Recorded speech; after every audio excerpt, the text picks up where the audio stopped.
Assalamualaikum warahmatullahi wabarakatuh. Gimana nih kabarnya semua? Semoga kita semua selalu dalam lindungan Tuhan Yang Maha Esa ya. Amin. Oke, kali ini kita akan masuk ke dalam materi baru, yaitu materi tentang komunikasi bisnis.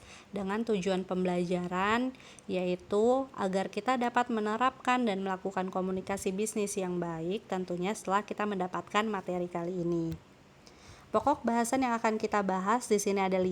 Yang pertama adalah pengertian komunikasi dan komunikasi bisnis. Yang kedua adalah tujuan dan manfaat dari komunikasi bisnis. Yang ketiga adalah unsur dan teknik dari komunikasi bisnis. Yang keempat adalah jenis komunikasi bisnis. Dan yang kelima adalah etika berkomunikasi dalam komunikasi bisnis. Nah, seperti judul di depan, pokok bahasan yang akan kita bahas dalam video kali ini adalah pokok bahasan pertama, yaitu tentang komunikasi dan komunikasi bisnis. Yuk disimak.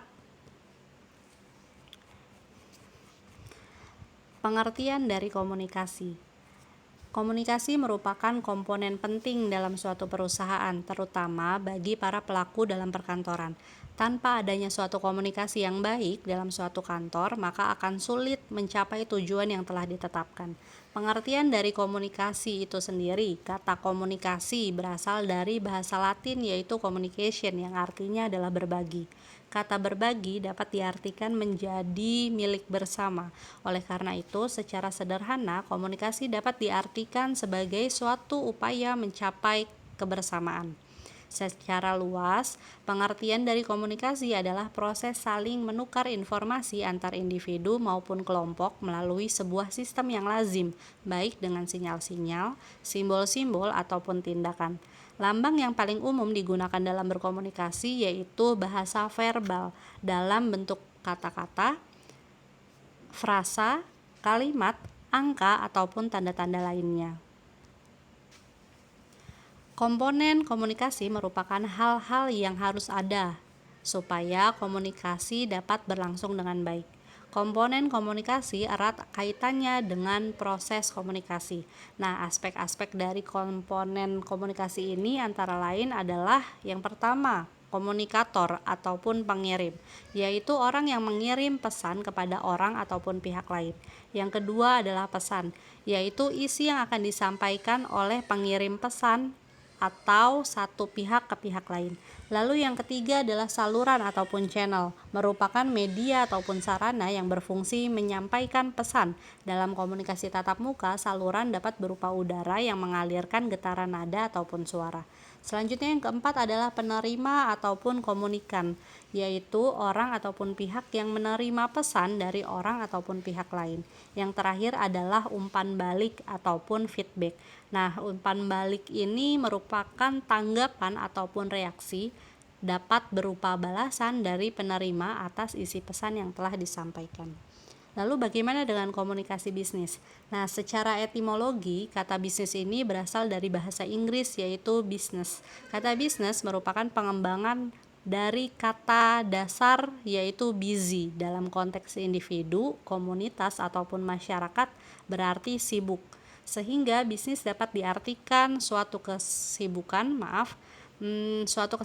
ataupun aktivitas seseorang maupun kelompok. Secara lebih luas, bisnis berarti suatu aktivitas pekerjaan seseorang ataupun kelompok yang mendatangkan penghasilan ataupun keuntungan ataupun nilai tambah.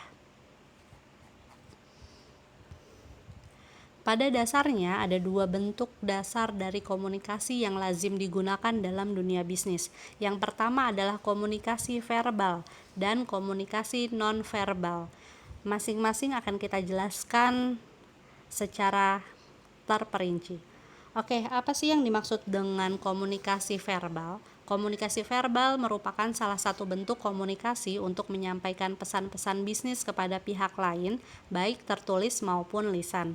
Komunikasi verbal ini memiliki struktur yang teratur dan terorganisasi dengan baik, sehingga tujuan penyampaian pesan-pesan bisnis dapat tercapai dengan baik.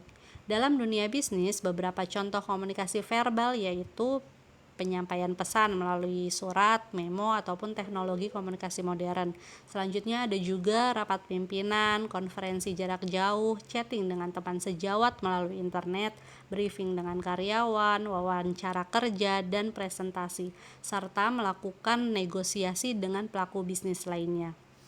Komunikasi bisnis yang efektif sangat bergantung pada keterampilan seseorang dalam mengirim ataupun menerima pesan. Secara umum, untuk menyampaikan pesan-pesan bisnis, seseorang dapat menggunakan tulisan maupun lisan. Sedangkan untuk menerima pesan-pesan bisnis, seseorang dapat menggunakan pendengaran dan bacaan. Lalu bagaimana dengan komunikasi nonverbal? Berdasarkan teori antropologi, sebelum manusia menggunakan kata-kata, mereka lebih menggunakan komunikasi nonverbal dalam gerakan-gerakan tubuh atau bahasa tubuh atau body language sebagai alat untuk berkomunikasi dengan orang lain. Beberapa contoh sederhana perilaku yang menunjukkan komunikasi nonverbal yaitu membuang muka, menggelengkan kepala, sikap seseorang yang secara spontan mengerutkan dahi, raut muka yang berubah ataupun mata berkedip tanpa disengaja. Contoh lainnya ya, jadi di saat ada pemeroleh kabar mendapatkan penghargaan sebagai siswa teladan tingkat nasional, bagaimana reaksi Anda pada saat itu? Senang bercampur haru. Sebaliknya, melihat wajah teman Anda yang tidak lulus ujian atau sedang menghadapi masalah.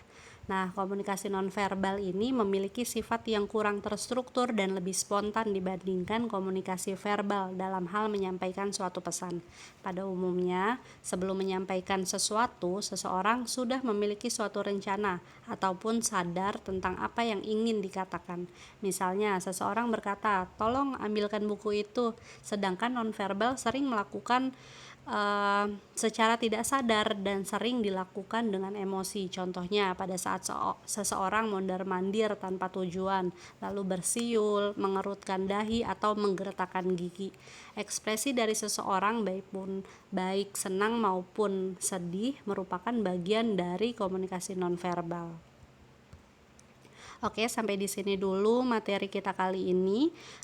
Kalau kalian belum paham, kalian bisa mereview kembali video kali ini ataupun mencari sumber-sumber dari referensi lain. Oke, sampai di sini. Terima kasih telah menyaksikan video kali ini dan assalamualaikum warahmatullahi wabarakatuh.